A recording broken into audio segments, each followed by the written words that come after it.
So as week 2 of college football is right around the corner, today we need to give a preview and prediction to some of these games. And first and foremost, we have got to talk about a game that personally, I think a lot of college football fans across the nation circled before the season. However, coming off of Colorado's game versus TCU and the way Colorado won that game, I think it's now safe to classify as Colorado versus Nebraska as a must-watch game during week 2, something we have got to talk about today. But before we can, as always, y'all know the drill. I have got to hear from you. Hop down to the comments, give me a Y for yes or an N for no. Do you believe Coach Prime and the Colorado Buffaloes handle business once again? And let me know what you're thinking. If you're new to the channel, be sure to subscribe. Hit that bell notification as I do constant college football content. You don't want to miss any of it. And if you enjoyed the content, be sure to like and comment down below, as those interactions seem small, but they are massive to content creators such as myself. And before we really jump into this, I want to give a quick shout out to Homefield, who I believe has the best college football fan apparel in the game.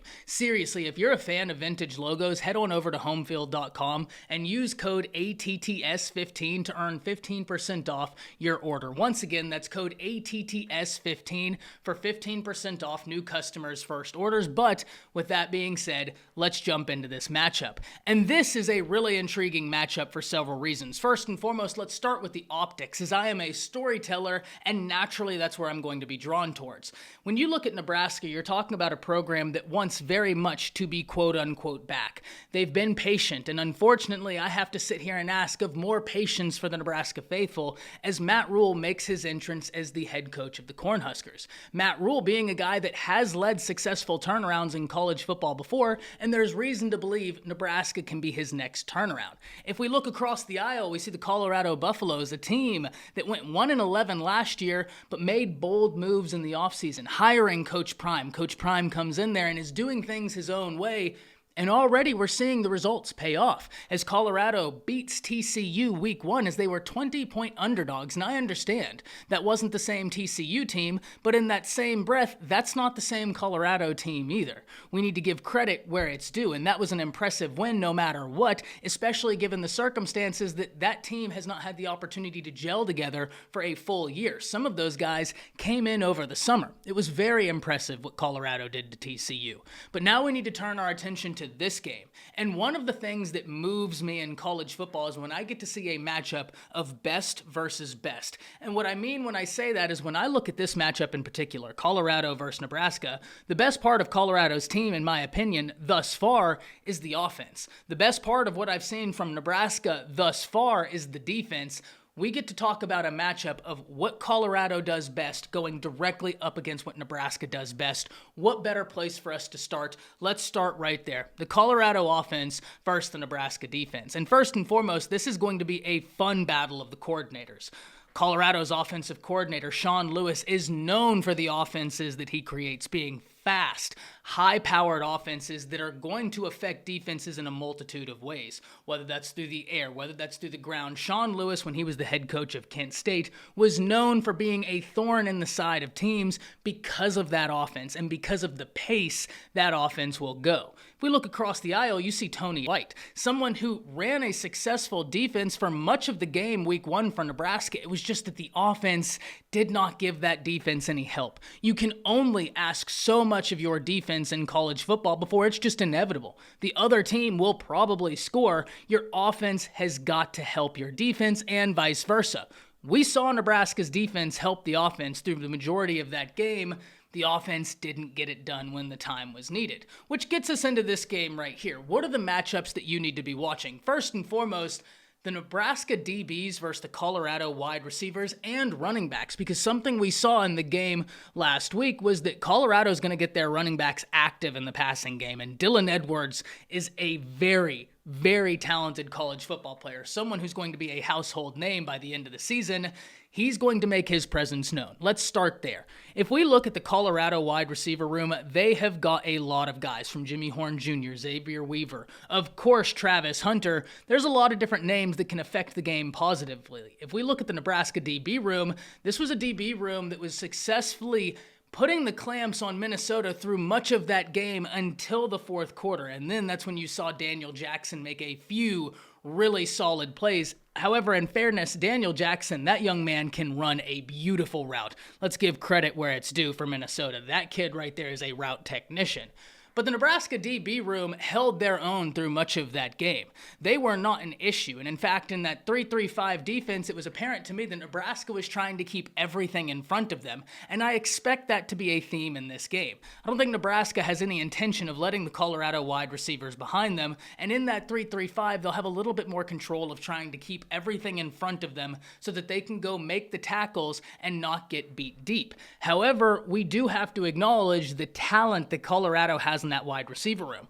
Though Daniel Jackson was insanely fun to watch, Colorado has a deeper wide receiver room than does Minnesota. Whenever you look at the collection of talent there and the experience they have in that wide receiver room, it is really wild. Travis Hunter is putting college football fans everywhere on notice, and we all knew how special of a talent he was, and he's showing you, even if you knew he was a special talent, it's kind of hard to grasp just how special of a player he is, and I can't wait to see what he continues to do. But I'd bet money that he gets active as a wide receiver in this game as well. One area where I'm looking for more for the Colorado Buffaloes is that rush attack, and in fairness, there were two names that I did not see against TCU that I think will be a major help to this Colorado rush attack. Kavosiey Smoke and Alton McCaskill, two guys who are veteran running backs at this point, even though Alton McCaskill only has played his freshman year in college football. He had a lot of experience during that freshman year, and Kavosiey Smoke is a veteran. Those two guys right there are true difference makers, and that's not to say that the other running backs aren't. It's just that Alton McCaskill is a name that every college in the nation was interested in getting out the transfer portal, and Kavosiey Smoke is a bruising running back that's seen a lot of SEC play. He is an experienced guy. He knows what to do. He just needs to get caught up with the Sean Lewis offense and all the new faces around him. But if they can get caught up, and I don't know that we see them this week, those are going to be two guys that really help this Colorado rush attack. And if the Colorado rush attack can continue strengthening, it's only going to help this offense as a whole. An offense that we know can throw the football around because we've talked about the wide receivers. We understand how talented they are. We know that Colorado has some talented running backs, but the Nebraska defense ran that 3-3-5. If you're Colorado and Nebraska is showing you three men up front, in theory, you hold a numbers advantage. So you'd like to try and establish the run to get those safeties creeping down a little bit so that you open up more opportunities in the passing game. If you can establish that run, you'll be able to dictate the pace of this game far more efficiently than you otherwise would. And in fairness, whenever your offensive coordinator is Sean Lewis, that's what he's known for, dictating the pace of a game through his offense. Establishing the run can go a long ways for the Colorado Buffaloes, not only in this game, but long-term through the season. And that's something I'm going to be watching carefully because I have no doubt Nebraska is going to have no intention of letting those athletes get out in space and hurt them. They're going to keep everything in front of them. They're going to want to try and nullify Colorado's rush attack so that they get Colorado in positions that are advantageous to Nebraska's defense. Both of these units, Colorado's offense and Nebraska's defense, are going to be trying to make the other unit play their brand of football. It's all about dictating the pace. For Nebraska, shutting down the rush can be a help dictating the pace. For Colorado, establishing the rush can be helpful in dictating the pace. But now we talk about the quarterback for Colorado. And there's nothing to do but lay praise at the feet of Shedeur Sanders. He was sensational week one. He was incredible week one. And this, like Travis Hunter, was a player that I've been talking about for quite some time on the channel, saying he's going to impress people once he gets to Colorado, once he gets to Power 5. And the thing that stood out to me is he wasn't making mistakes. He was putting the ball exactly where it needed to be and incredibly accurately, but it was his football IQ that really shone through in that game. He's an athletic quarterback. He's a very gifted quarterback, but the cherry on top, he's an incredibly smart quarterback, and that is going to pay off in a big way for Colorado. The one area Colorado is going to need to continue progressing, though, is making sure they can keep Shedeur Sanders standing upright, keep pressure off of him. He is an athletic guy, but that's not necessarily just relegated to Colorado's offensive line. That goes for offensive lines all across college football. It's only week 2. Offensive lines are still gelling with each other, still growing together. That's not a point simply relegated to Colorado. That's a point I can say for every college football team in the nation. But now let's flip this script. Let's talk about that Nebraska offense versus the Colorado defense. And if you're Nebraska's offense, there is a way where I think you can find success against the Colorado defense. But one area where I think you're going to be hard-pressed to find success is in the passing game. Because there are several players for Colorado's defense that can play winning football, especially in that secondary. The question is, how much depth do you have up front if you need to start rotating for the Colorado defense? That is where our major questions lie. But even up front, if we're looking at some of the starters, they've been productive college football players. They are very talented, but it's the depth. For Nebraska, establishing this run game is going to be completely necessary, and Nebraska has some talented running backs. I'm looking at an Anthony Grant. I'm looking at Jeff Sims not being a running back, but goodness gracious, he is a very talented runner. And then you have Gabe Ervin Jr. So Nebraska has the guys to be able to affect the game through the rush. They just have got to make sure that's where they're trying to get off. Because Nebraska's rushing attack will be the catalyst for success for the Cornhuskers. Jeff Sims is an experienced, talented quarterback, but against Minnesota, he was 11 for 19 for 114 yards, 1 touchdown, and 3 interceptions. I like the Nebraska Cornhuskers team, but I don't think you want to be testing this Colorado secondary because this is a secondary that was getting interceptions and making plays. Remember, Morris may not have been the starter last year, but he was named the starter before he got hurt, and he's a guy that's been around college football for a while. He's not some true freshman thrown into the fire. Morris has seen a lot of college football. And that Colorado secondary was able to take advantage of a veteran quarterback. Now we look at Jeff Sims, someone who struggled a little bit in the passing game. I don't think you really want to be testing the Colorado defensive backs, especially Travis Hunter. I don't think he's the guy to test. What you can do, though, and what I think Nebraska can find success doing, is establishing a power run attack with Sims, with Irvin, with Grant. I think if they do that and test the middle of this Colorado defense, that's where they can find success. Because as I've stated, I think Colorado's defense has some good players. My big question is, though, do you have the depth?